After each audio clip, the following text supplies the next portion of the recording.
एखाद्या व्यक्तीशी म्हणूयात, आपण त्या एका माध्यमातून आपण त्याचा आवाज ऐकू शकतो किंवा संभाषण आपण करू शकतो.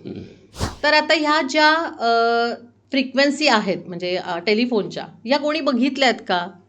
तर नाही बघितलेल्या आहेत.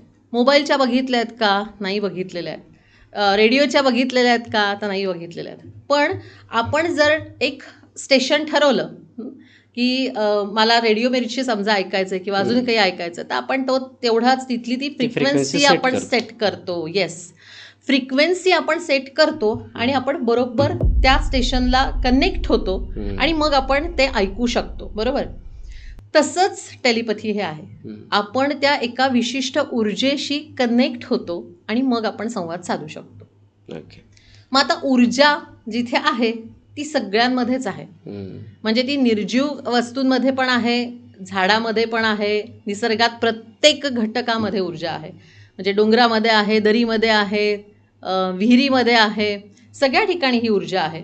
आपल्यामध्ये आहे. आपण सगळेच एक ऊर्जेचाच एक काय म्हणतो भाग आहोत किंवा केंद्र आहोत.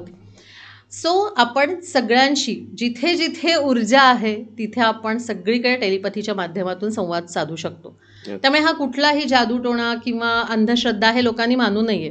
हे एक सोपंसं टेक्निक आहे खरं तर, आणि जे कोणीही शिकू शकतं. बरोबर.